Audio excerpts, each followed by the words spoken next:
Hi, everyone, and welcome back to the symposium. We hope you have had some time to be refreshed and rejuvenated for our next session. So our second keynote address features Monash's own professor, Trevor Lithgow. Trevor Lithgow studied as an undergrad and PhD at La Trobe University, and then for his postdoctoral work was a long-term HFSP fellow at University of Basel in Switzerland.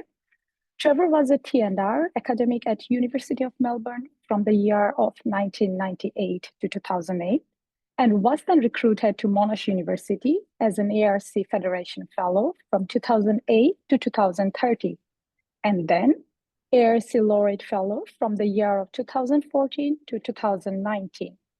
He is now a Distinguished Research Professional Fellow, an NHMRC Investigator L3 in the Monash BDI. During his time at Monash, Trevor led the NHMRC program in cellular microbiology for 10 years, started and led Monash Center to Impact AMR from the year of 2020 to 2023, and is now a chief investigator in the ARC Center of Excellence for Mathematical Analysis of Cellular System, which is shortly known as MEXIS.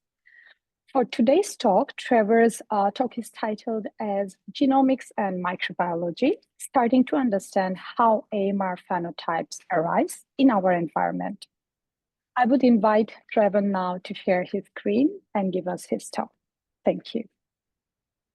Thanks very much, Sabrina. Let me make sure I can do this. And I'm going to rely on everyone to let me know that they can see the slides okay. We do. Great, thank you. Thanks very much for the invitation to speak at the symposium today. I think it's a really exciting initiative and I've really enjoyed all of the talks I've heard so far. And I'm looking forward to the rest of the afternoon as well. I think you put together a fabulous program. I will apologize in advance for the kind of cumbersome title that I used here, but I will do my best to explain why it is that I think that both genomics and microbiology are really important disciplines to approach the problem of AMR, and also why I think it's important for us all to consider where AMR comes from if we're going to be successful in interventions to try and push down on the amount of AMR, hopefully to start seeing some reversal in its incidence. So firstly, this group needs no reminding of how big the problem is of antimicrobial resistance. And I think it's good to show these slides because it is good to remind ourselves as a group that there's a reason why we've chosen to address this problem. I think it's also really important that we have these sorts of very quick elevator type conversational pieces at our fingertips whenever we're talking with family, friends, people in the community who are not scientists, people in your community who are scientists, whether it's about trying to access funding and therefore demonstrate the impact of the problem and your work. I think it's good to keep this front of mind, so it's probably worth showing the slide, though I do recognize that many of the talks today have made exactly the same point, so I won't go on and on. It's clear to anyone who listens to the World Health Organization that AMR is a crisis, and that is a crisis of the sort of level as the climate crisis, and in fact that it's inextricably intertwined, I would say, with climate change. So for the people in the audience who are microbiologists or who are coming to love microbes, you'll know that as the climate changes, so does the pattern and distribution of microbes, which means that microbes we didn't used to encounter, now we do, and also that microbes are put under new selective pressures, and we don't know what that's going to do to them until it happens. So this is really important. It's really important in terms of human health, animal health, plant health, and indeed the World Health Organization makes clear planetary health as well. I guess my pitch from the sort of background that I have in terms of research would be that part of the set of solutions that we need in order to work against the rise of AMR will come from what we can refer to as 21st century microbiology. So the new ways in which people who know about microbes, or as I said, are coming to love microbes, can apply genomic technologies, bioinformatics, as well as repurposed classical skills in microbiology to make a difference in the area of AMR. And I would say, without reading through the text, just quickly, I wanted to touch on 4 things that I think are important, and I would imagine that a large number of you will see yourself in at least one and perhaps many of these things. If we're going to have solutions, sustainable solutions to the problem of AMR, then we need to have ethical access to biodiversity, because as Mark Blaskovich said, many of the antibiotics that you would hope to discover on into the future will come from natural sources. We need to have affordable DNA sequencing capabilities. And I think already we've seen from multiple talks this morning, the need and indeed the applications that are being used with good access to DNA sequencing capability. But getting DNA sequences alone is not enough. You need people trained in genomics in order that you can extract the vital information from that huge amount of data that you get when you sequence microbes and indeed metagenomic sequence entire environments. And finally, because it's close to my heart, as well as I think something that many of you can relate to, we need microbiologists, and we need people who are training now as microbiologists and adapting new ways of doing microbiology. And that is, of course, all of you in the Future Leaders Forum. Now, if you're talking to people and trying to justify the need to work on AMR, and they're not listening to the World Health Organization arguments about how important it is to protect human health, animal health, plant health, and indeed planetary health, then perhaps what they're more prone to listen to is a ka-ching of the cash register. And so then you can put forward the arguments of the World Bank. It's very, very clear that the World Bank is also really worried about antimicrobial resistance. So whether it is, so they've done projections out to 2050, so just in the next couple of decades, and whether it is in terms of the cost of health, so the increased cost of delivering good health to people, the increased cost of global livestock production, problems that we will have with exports and trade that will result in financial cost. Problems and depression of individual countries' gross domestic product, or indeed the terrible costs that come with increases in extreme poverty. It's very clear that AMR matters, and it is a problem that needs our fullest attention right now in terms of trying to come up with solutions. A few years ago, Monash decided to create a Centre to Impact AMR in order to make an effort to bring together people at Monash University, and indeed to serve to recruit people to Monash University to work on this problem and to be focused in particular on sustainable solutions to AMR. And the foundation to that centre was really to recognise that 3 different things have to be front of mind and important to us, and it has to happen all at the same time. So the foundation to the centre is built on an AMR research facility to bring together all sorts of researchers, not just microbiologists and genomics people, but all sorts of researchers who can look into better ways of diagnosing, better ways of treating, better ways of understanding where the problems are. Secondly, there's a major push in terms of education and engagement with communities. And this is because we know that many of the things that we as a community, so societies today, are doing are exacerbating AMR. We still don't know what are the worst things in terms of causing AMR increases.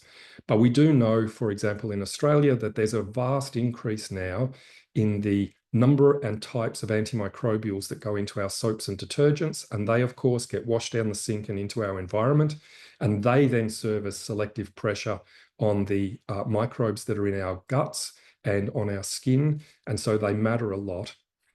If we're going to change things like the use of soaps with antimicrobials, then we have to change people's behavior. And if you're going to change a society's behavior, you need to understand why they behave the way they do and what is the best way to educate them so that they'll change their behavior. So this really matters too. And the third thing, and really the most relevant thing for our symposium today, is that we wanted to establish an alliance across the Indo-Pacific region that would be a group of people spread right across our various countries that share a common intent to work hard against AMR.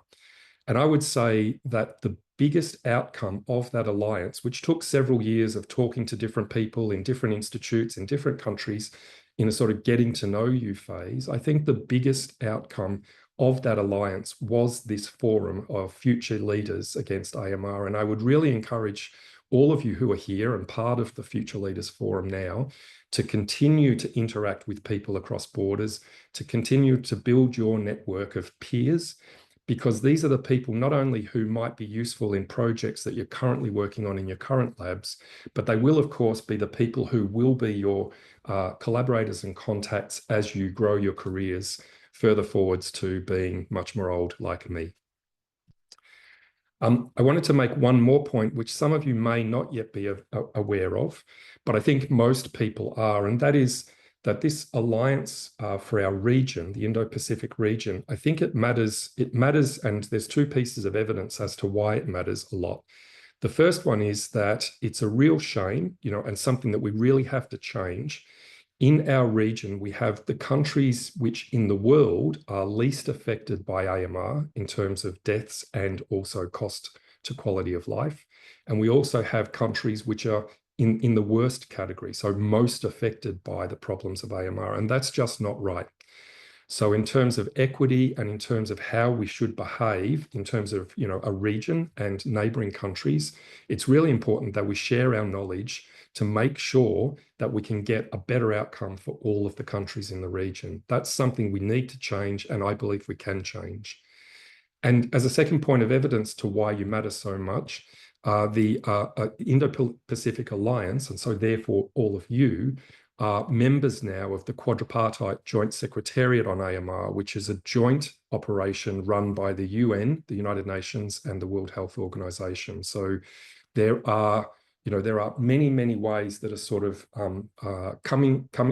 starting to open up, where each of you can participate in terms of your research and perhaps also in terms of other skills and intentions that you have. So if you like, that's my prelude, that's my introduction to why I think AMR matters and why my lab focuses a lot of attention on projects directed at trying to make a difference in the area of AMR. I wanted with the rest of the talk to really just skip through a few studies to highlight things that can be done.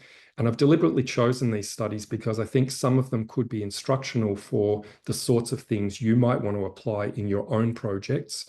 And for those of you not visiting the meeting from Australia, in your own home countries. So I think I just wanted to sort of make a few points. I'd be more than happy to talk to people later if you become really interested and you want to know all the details of these projects. But I won't go into the details of the projects because I'd like to skip through a few to make sure you get a flavour, not just for what can be done, but also the way in which people might apply some of the sort of new thinking around microbiology and genomics to these problems of AMR. So the first thing I'd say is that my lab benefits greatly from a long-term collaboration that we've had with Ty-Lee Zhou, who is the head of clinical microbiology at the first affiliated hospital of the Wenzhou Medical University.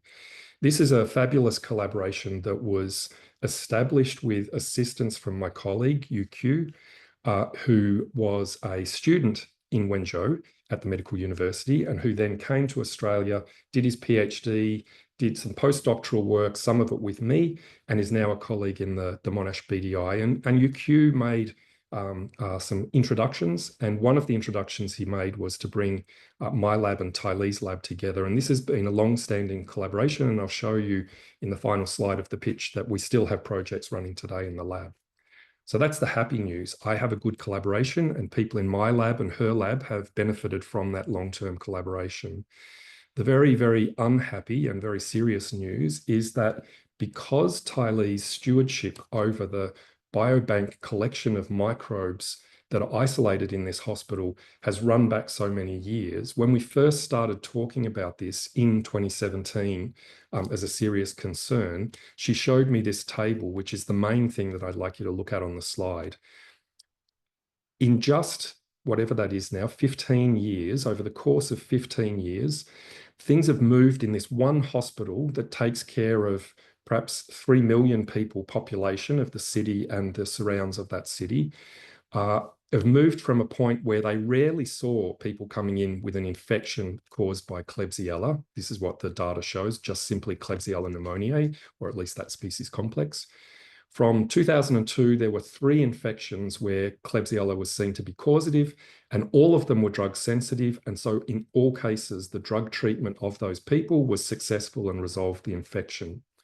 Cut forward 15 years, there were 990 incidences of Klebsiella caused infections. And of those, by the time you get up to the 900s, it's getting to around 20% of those are fully AMR. So things that are untreatable infections where other more radical cures are required, normally surgery, or else there's no resolution, or the clinicians have to simply hope that the person's immune system will be sufficient to resolve the infection without the help of drugs.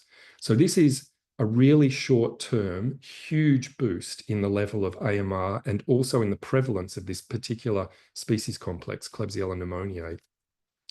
So I guess the point that I want to make to you is this sort of data does exist in different places around our region, and it shows you that wherever you're sitting now, even if you think that we're in a pretty good place with not too many people that you know dying of AMR infections, it's not going to be long until things change radically, because that was the experience in this country, in China, and therefore will be the experience in other countries.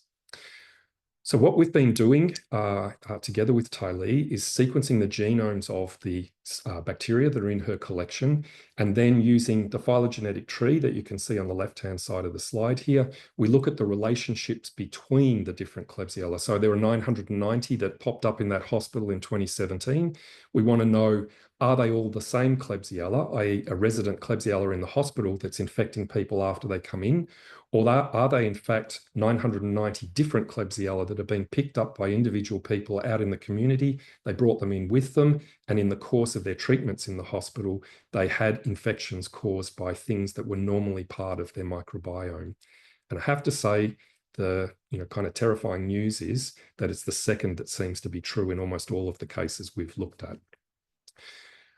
On this particular tree, I just wanted to make a single point, which I'll make on the next slide, and that is if you have a look at the red box, this is 3 strains of Klebsiella that are quite closely related.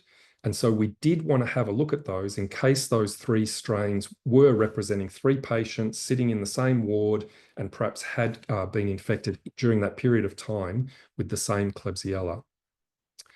It turns out that's not the case. And when we looked at the genome sequences of those 3 Klebsiella, we could, and indeed the hospital metadata associated with the genomes, we could see that in fact it was one person who had been swabbed on 3 different occasions and had returned these 3 different Klebsiella.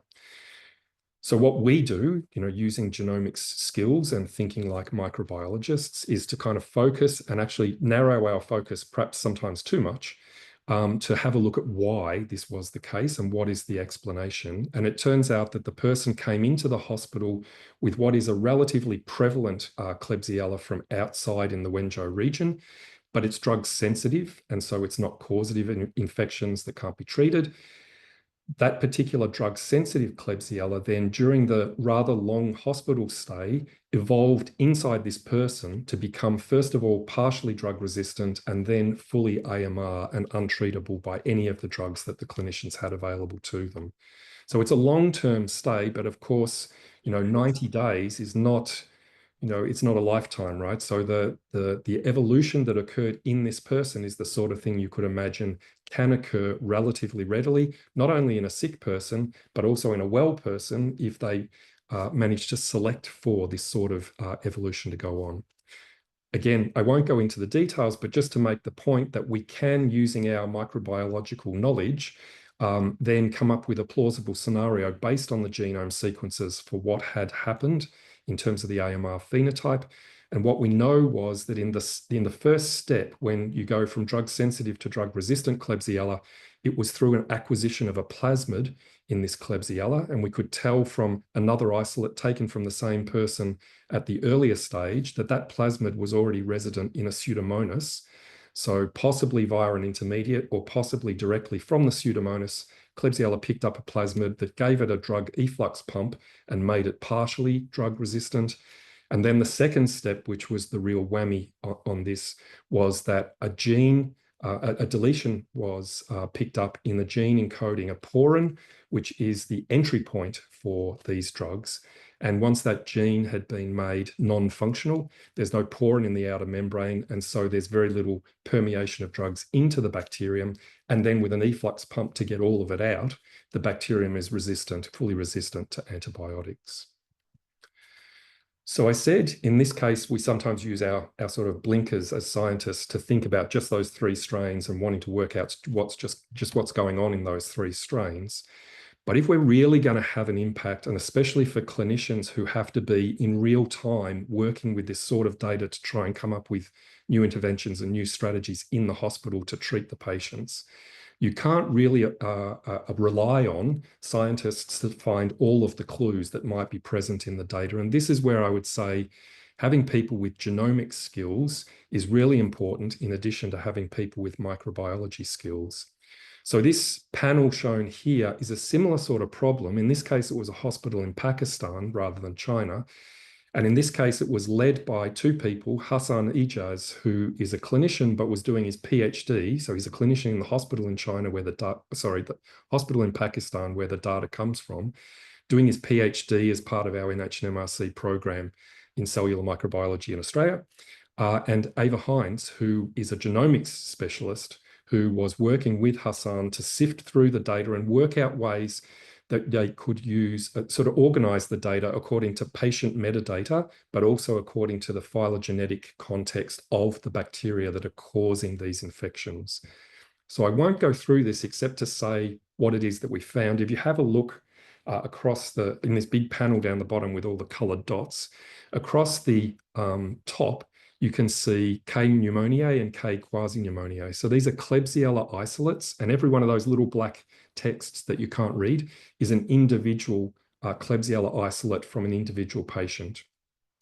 These have been organized phylogenetically, so their relatedness comes down to how closely related they are in DNA sequence. But then as you go down the track with the various colored dots, you can see that the data can now be used to present commonalities. So you can ask questions like, were all of the related Klebsiella found on the same ward? Turns out no, but if the color coding had said yes, then the clinicians would know they have a problem on a ward and they need to go and solve that problem. There's ways of looking at the sorts of symptoms that are caused, where you can start to look for commonalities, the sorts of interventions that were used, and also to look whether or not those interventions were successful or not in resolving the infection, and to look at other aspects of the Klebsiella and also the patients that responded or didn't respond during the course of those infection.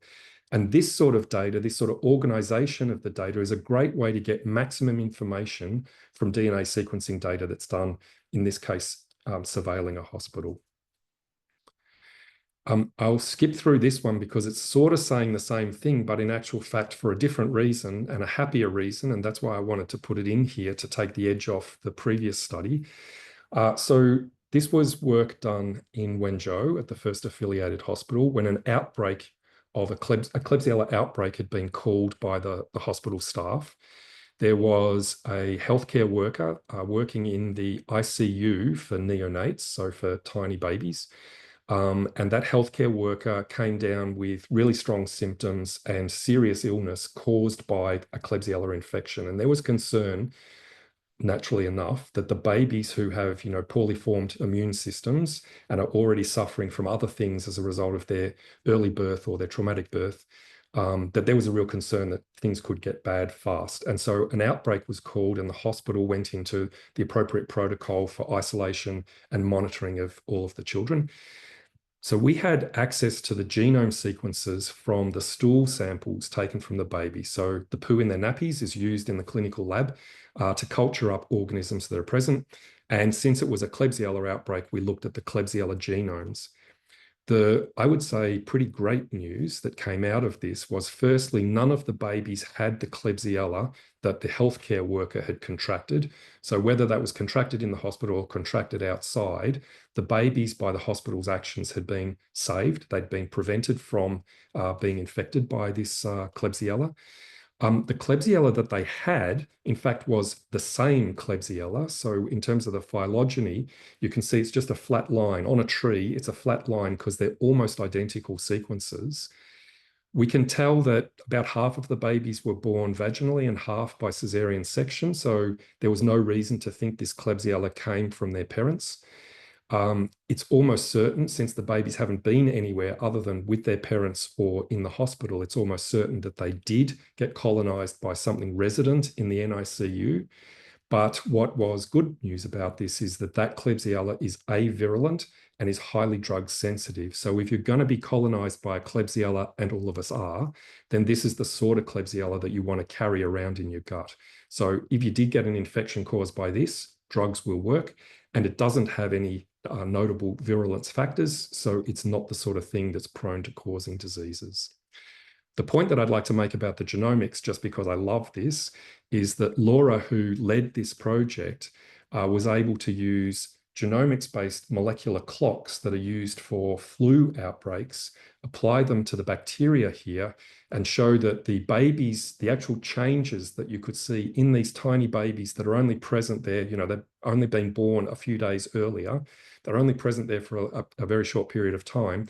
The genetic drift that you would predict in a resident population is the difference, the level of difference that you see in these babies. In other words, they're separated. It's one population separated by just the few days that is the difference between when they were born and entered into the environment and when the next one came in and when the next one came in. So a plug for how powerful genomics can be when applied with a bit of creative thinking to really documenting what's going on. In this case, a hospital situation, but the same thing would be true outside of hospitals.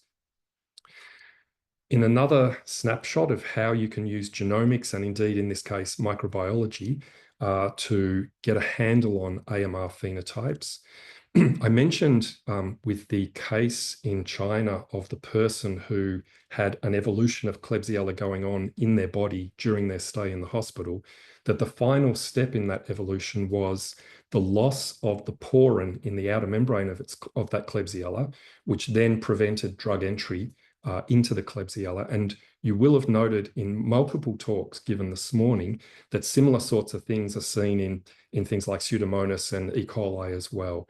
If you lose the porin from any of those bacteria with outer membranes, gram-negative bacteria with outer membranes, then you do greatly diminish the ability with which drugs get into the bacteria, and therefore it greatly improves their AMR phenotypes. So we care a lot about this because a large part of the lab is concerned about AMR, and the rest of my lab is concerned about the more fundamental aspects of the biology of outer membranes in bacteria. So we know for a fact that in Klebsiella there are 4 different porins, and we also know that there are ways in which Klebsiella controls whether it expresses any one of these. And so there are ways that Klebsiella can adapt so that it'll only express one, and then if that one is a non-functional gene, then it has no porins in its outer membrane. Those details don't matter if you're not interested in outer membranes. Forget what I just said, but instead focus on this graph, which just simply shows that if you have one of these porins, you will have some drug susceptibility, but where the red arrow is pointing is where meropenem and the other carbapenems would sit. And this tells you that these drugs are actually highly, highly important for whether or not these bacteria, in this case Klebsiella, will be carbapenem sensitive or carbapenem resistant, because that's where the changes occur depending on which of the porins are expressed. Now, if I lost you there, that the logic wasn't clear, don't worry, because this is just a precursor to let you know that there are porins and that they matter in terms of drug sensitivity. The study that I wanted to read you into was something performed by a PhD student, Natalia Rosas, who was at Monash a few years ago, and obviously for a few years in order to do a PhD, and worked in collaboration with in my lab and also in the lab of Mike McDonald in the School of Biological Sciences. Natalia wanted to take one of the examples of a Klebsiella that had become carbapenem resistant because it didn't express a porin, and she wanted to go back in time and study how that evolution comes about, because she wanted to know what are the factors that cause that evolution to happen.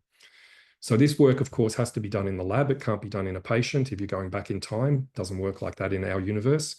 So what Natalia did was to take a Klebsiella strain that had a non-functional porin gene, and she re-engineered it so that it would have a functional porin gene, which gave her two isogenic strains of Klebsiella, one with a functional gene and one with a non-functional gene for that one particular porin. The big circle here shows you the genome map of that particular Klebsiella, and the red box around the yellow text just tells you that the original isolate had a non-functional OMPK36 gene. That only matters if you work on Klebsiella. If you want to know, it was the OMPK36 porin that we're talking about here. I don't want to read you into all of that. What I want to just simply focus your attention on are the two last panels on the slide, because it makes two really important points that I do think genetics, genomics, and microbiology have now allowed us to become really smart about and start doing some pretty cool experiments, but also to start to have more knowledge than we had on the evolution of AMR phenotypes. So the first point I would make, in comparing the historical strain, the one that should have had a porin, which Natalia put back into it, and the various evolved strains that lost their porin, the graph with the red boxes around the blue strain is a graph of evolutionary fitness. In other words, if you put two strains into the same environment and ask them to grow for a while, which one wins?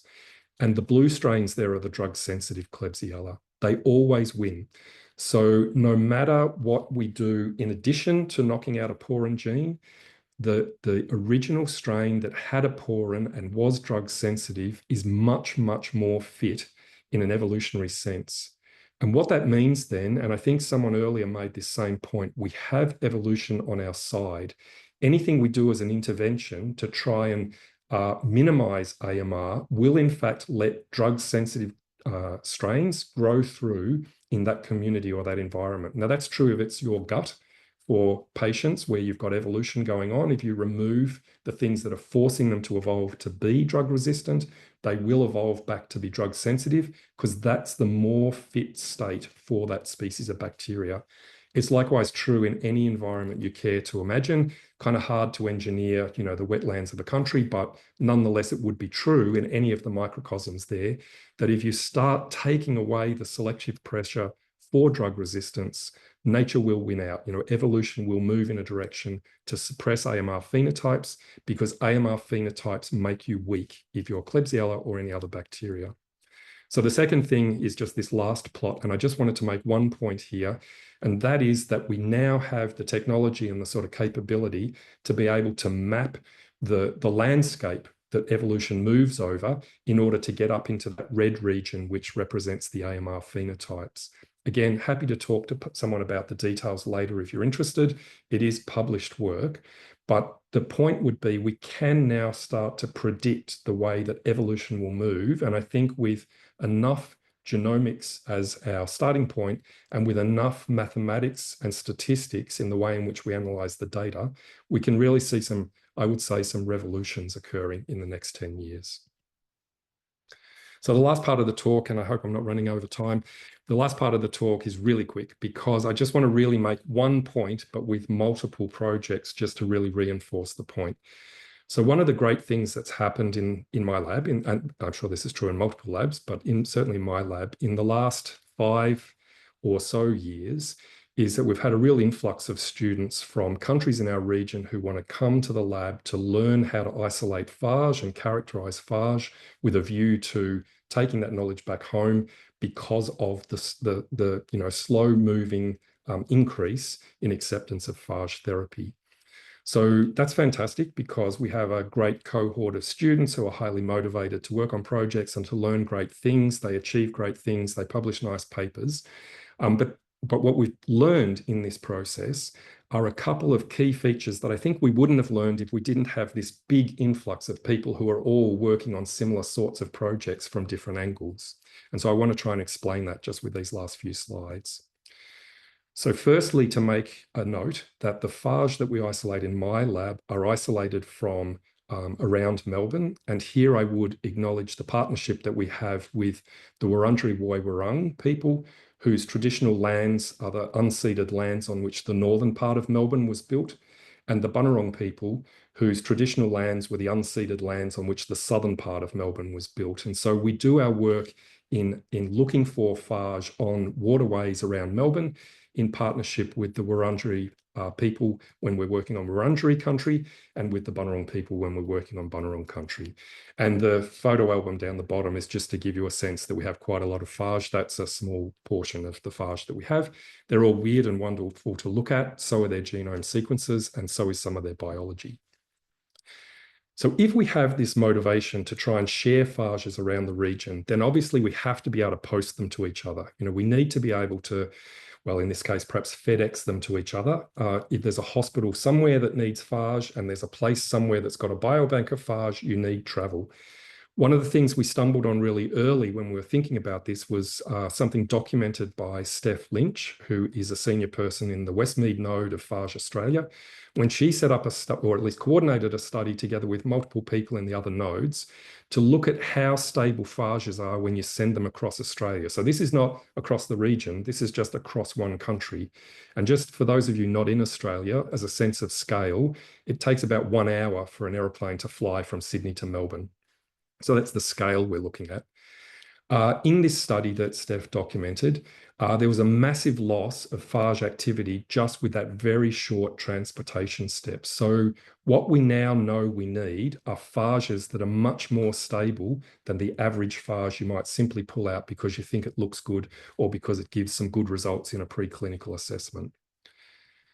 So we've been working for some time now looking at the structures of phages, and this is work from a paper from a few years ago that was co-led with Fasali Kulabli and people in his lab, and led here, the structural biology was done by Josh Hardy, who was a PhD student at the time. So this is looking at the stability of phage, but looking at it in terms of the structure of the phage virion itself. And I think it's fair to say that we learned enough about the chainmail armor that goes into making phage virions that we can now get a pretty good sense of what that looks like at genome sequence level.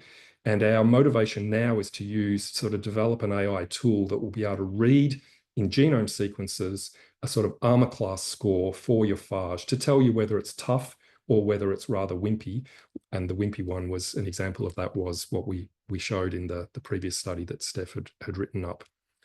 We know that this can work because we know that we have phage where when we look at their genome sequence, we think, aha, this is going to be one of these really tough as nails phages. And pin 2 that Afif Jati in the lab, so a student from Indonesia, pin 2 is his phage, one that he isolated.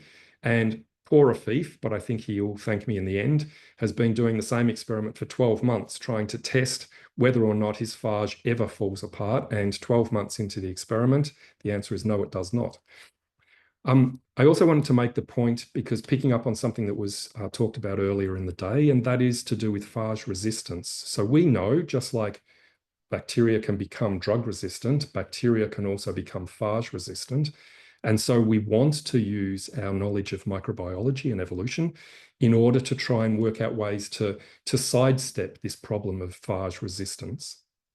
So in this particular experimental setup that Kishani in the lab has been using, she's isolated 2 phage that are nearly identical, and the colored arrows in the left panel just show the genome sequence of 2 of her phages.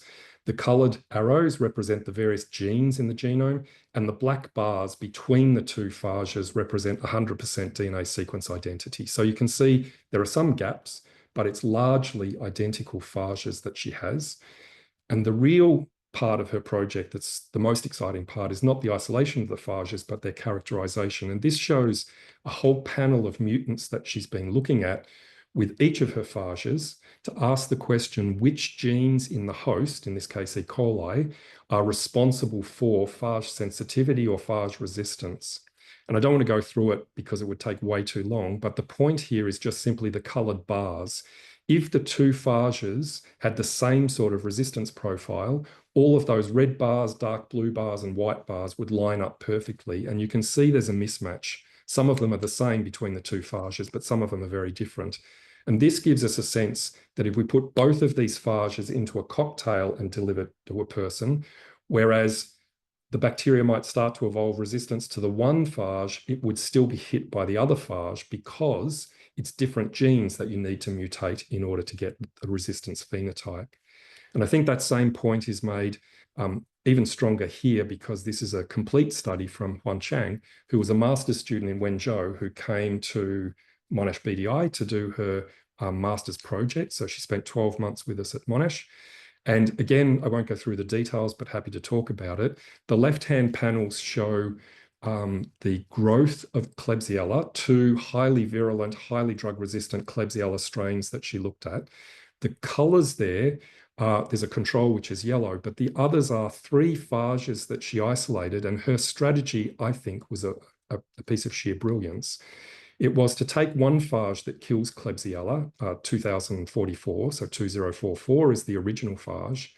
Then she looked for phage-resistant forms of the Klebsiella that had outsmarted this 2044 phage, and she used those resistant strains to go back and isolate new phages, which she calls KR1 and KR8. Then what she did was to take a cocktail of all three phages and to test each of the individual phages and the cocktail of three against a whole panel of Klebsiella strains, just two shown here. You can see from the purple line, the dark purple line, which is the cocktail, there's no coming back from that treatment. So there is no evidence of any sort of resistance coming up over the course of 24 hours. The Klebsiella are killed, and there are no clones that come back in the late stage of that experiment. And well, that's in vitro, but she's also done preclinical work in mice, and it's the same deal. Mice treated with Klebsiella by her protocol die within 48 hours. And if you treat them if you pre-treat them, treat them early with the phage cocktail, then you can see the line at the top is a flat line. So in other words, all of those mice survived the Klebsiella infection by having the cocktail of phages. Individual phages work fairly well, but ultimately it's the mixture of the three different phages that is the supreme treatment for this scenario. So I wanted to finish off here just with a couple of acknowledgements. Firstly, the Indo-Pacific Alliance Against AMR is great for you guys. And again, strong encouragement to keep working to push it to bigger and better things. It's already been great in establishing connections with some of the, let's say, more mature labs in the Alliance. And personally, I'd want to thank Shu Sin and Yun at the National University of Singapore, Tai Li, whose work I mentioned at Wenzhou Medical University, and Patrick at Monash Malaysia, who I didn't mention today, but his students were part of the group that has been working across our countries.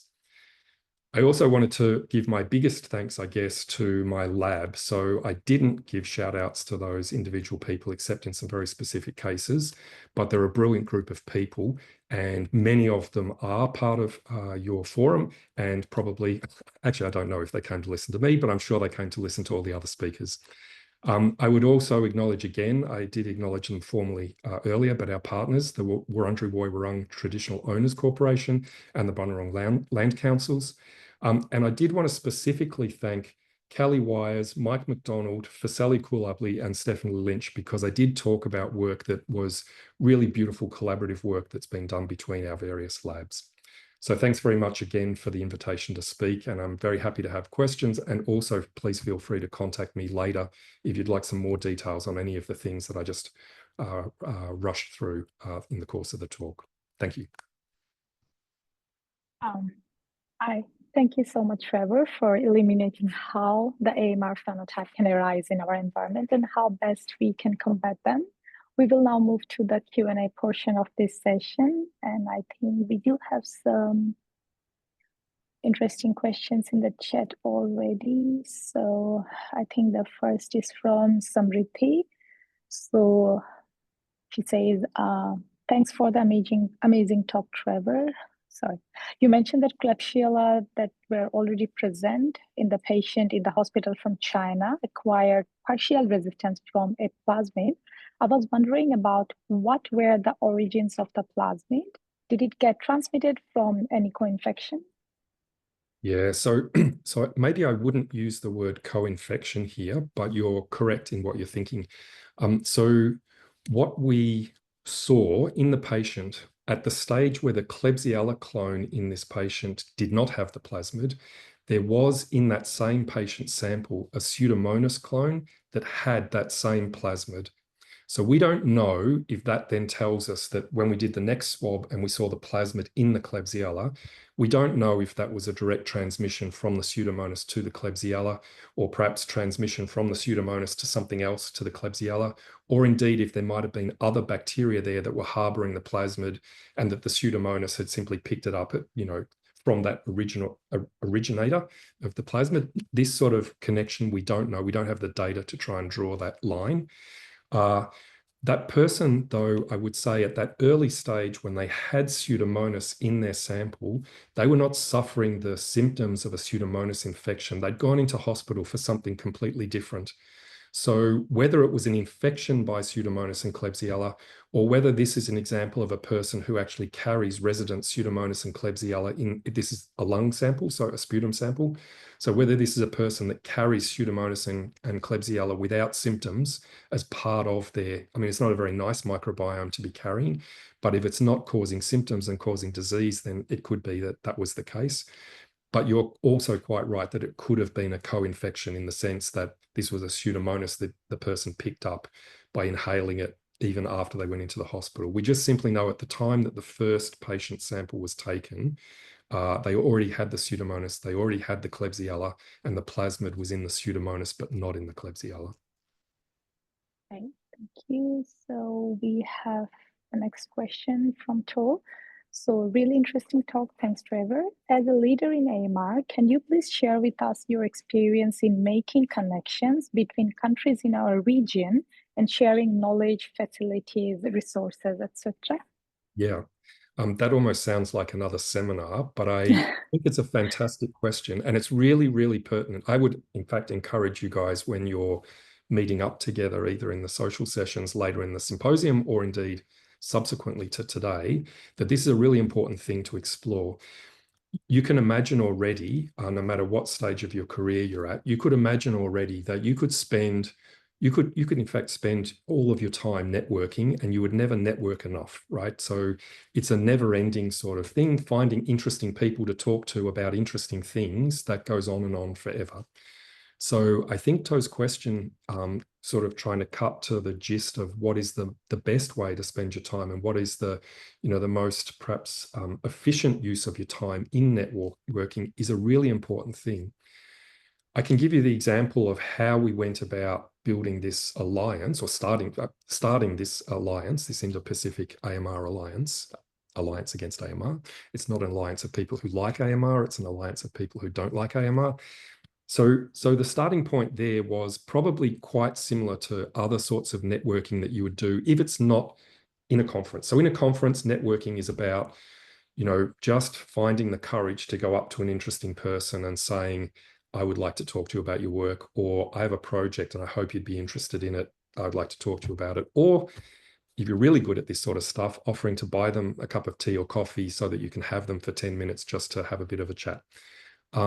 So in a conference, it's maybe easier. When it's not a conference, I would say very often it's about sending an email, like a cold call email to someone you've never spoken to before, you don't know anything about except what you've read on a web page or perhaps some papers that you've read.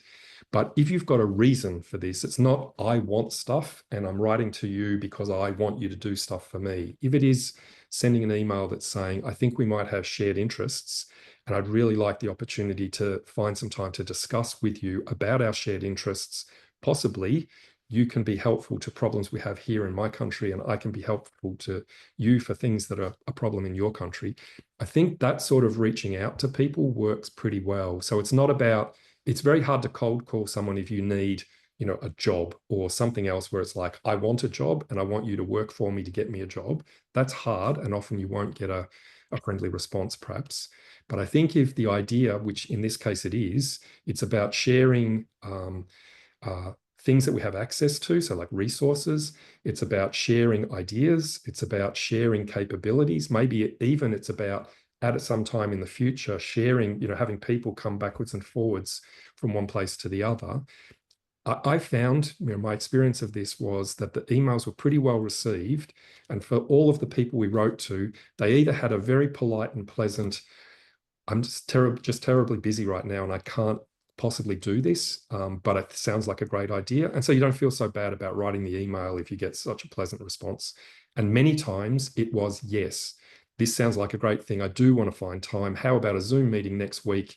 And I'll bring a couple of my friends, you bring a couple of your friends, and we'll just talk about things and see what's possible. So I think this idea of carefully thinking about what you're going to write to someone, but just being brave enough to cold call, it's not a cold call, but cold email to people that you've never met before is okay for something like this. And I think in your case, if you're thinking about broadening your linkages, or maybe there's someone who's doing stuff that you think would be really interesting to work on together, I think if you phrase the communication in those terms, you've got a good chance of getting a positive response and getting something happen.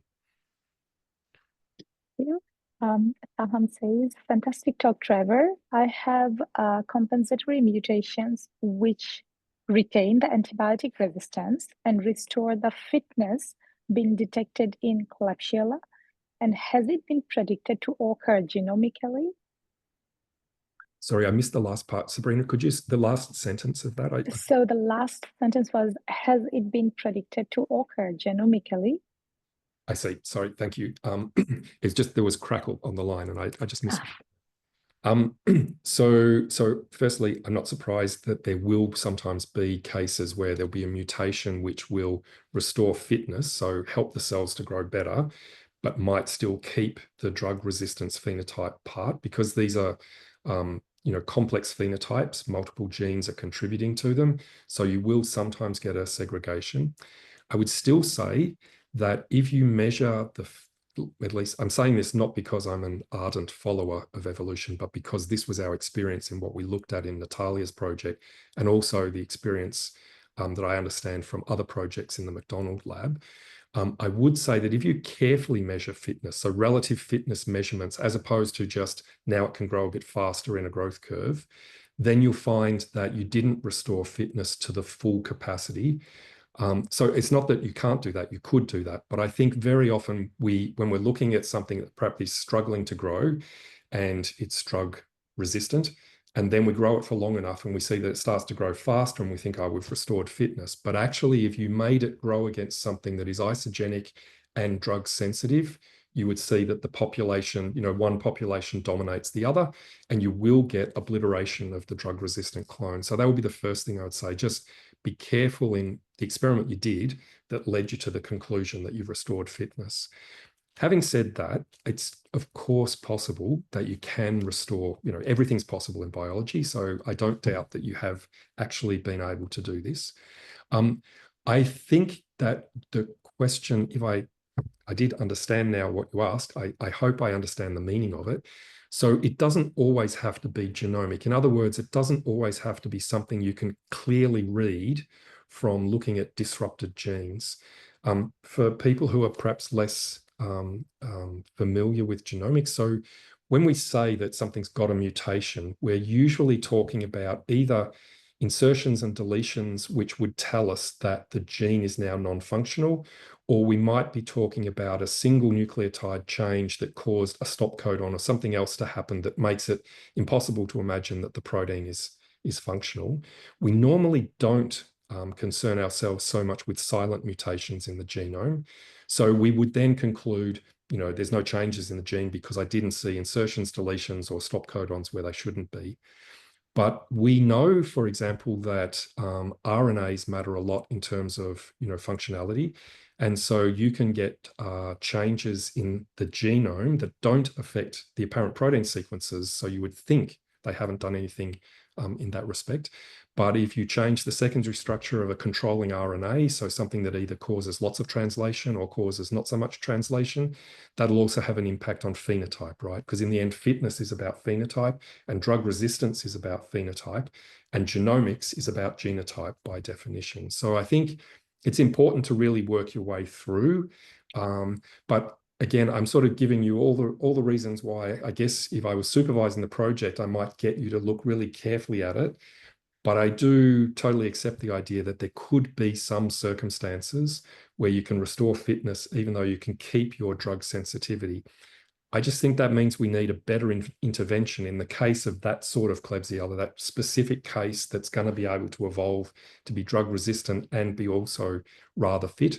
Then we need something else. We need to hit it with phages, for example, so that it can't do everything all at once, or we need to do something else.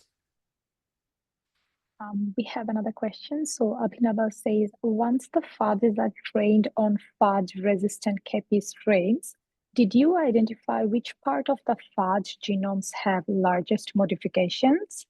Following up, can AI be used in future to do that faster if trained on current experimental data? Really enjoyed the talk. Fantastic question. I really like the question, and it is something that we talk about a lot, and I'm hoping that we will one day stop talking and start doing. I think we probably will soon. So firstly, we do sequence our phages and sequence our bacteria, and we sequence our bacteria before, during, and after experiments when we're evolving things. So in other words, when we want to try and make a case for changes that have happened with time, we do sequence everything to try and find the information that might be helpful in a full understanding of the biological scenario that we're looking at. I think you're referring to perhaps Huan Chang's project where there were the 3 phage in the cocktail. So you had the Klebsiella, so she had the Klebsiella strain, which was hit with a phage. It then became phage resistant. Clones of it became phage resistant. She captured those and got new phage against them so that she had a cocktail of 3 phages. We have sequenced those phages and they're completely different from one another. So they are not closely related phages that hit that same Klebsiella strain. These are completely independent. If you looked at a family tree of phages, they sit on different branches. So there is no evolution of the phages in this case, and there's also no similarity in the phages that would help you to either understand why they were much more useful in the second round. In other words, they could kill the resistance mutants because we don't have a situation where we can easily compare them and go, that's where the problem is, or that's where the great leap forward is. These are completely different genomes. It would take a much bigger program of research to try and work out why that had happened. Oh, and sorry, the last thing, the AI, that yeah, the AI. So the use of AI trained on phage genomes and indeed trained on bacterial genomes that have gone through, temporal changes in order to either acquire an AMR phenotype or to come back and become sensitive to drugs. I think that is a really great hope for the future. And it's not the far distant future. It's just still a little way off. I don't think we have enough experimental work that's been done in the right sort of way that you could train an AI that would be really, really instructive. You can train an AI on anything, we know that. But to get something that would be really instructive and predictive in terms of which phage to use in which scenarios, this is something that we're really interested in. So are very many people around the world. And I do think it's one of these things, it's doable, but we're probably not quite there yet. And maybe this will be something for you guys when there's enough experimental data amassed and everyone knows how to build AIs. This might be, something that is just in the offing for solutions. Thank you so much. I have a very basic question. I will not go very much deep into the experimental data, but you mentioned at the beginning of your talk that we should educate the society on how we can get less dissemination of the AMR phenotype. Could you just briefly say how can we really do that? Yeah. So it's a great question. I think we don't know. So I do, from time to time, I get invited to give a talk. Oftentimes these days, the talk won't be to a science audience like you guys, but it would rather be to a general public audience who want to know what is AMR and how scared should I be. And I have to say, whenever I've given those sorts of talks, or indeed talks to biotech companies who don't really even care very much about the science, but do care about solutions and want to know enough that they can do things, I have to say that almost always the best question asked is the question of, since these are always talks in Australia, it is, what is the major driver of AMR in Australia? What is it that we are doing or allowing to happen that is causing AMR to increase in Australia? And I always have to start my answers by saying the short answer is we don't know. We haven't done the right sort of surveillance to have the information to know the answer to that question. And we still don't know enough about AMR phenotypes to be able to just make good guesses about what that would be. But there are some things that we know will be important. We don't know if they're the main things, but we do know that they're important. Fran Short's lab at the BDI, Monash BDI, has a focus on looking at antimicrobials that are added into soaps and detergents. And I personally, when we established the Centre to Impact AMR, that was one of the missions we wanted to drive from the very start, because we saw that, all the soap companies were starting to get market share advantage by saying kills 99.9% germs, loaded with antimicrobials. This is the thing you want to wash your hands and your clothes with. And we wanted to get policy change that would stop them from doing that. That's impossible to do because it's a free market and politicians don't want to get involved in that sort of argy-bargy and etc. And at the time when we started, it was early days of the COVID pandemic. So we didn't want to actually be a confusing voice that said, don't wash your hands, that's bad for AMR. So we bit our tongues for a while, and then slowly, once everyone had their 3 happy birthdays sorted out and they knew how to wash their hands properly, we started working, and we started at Monash, and Monash did this. We started working on people, showing them that soap is what matters and the antimicrobials that are added into the soap are irrelevant, and that you can have great hand hygiene by just using soap. So why are we pouring tons and tons of antimicrobial chemicals into our waterways when it's irrelevant for anything other than commercial prospects of different soap companies that want to compete against each other?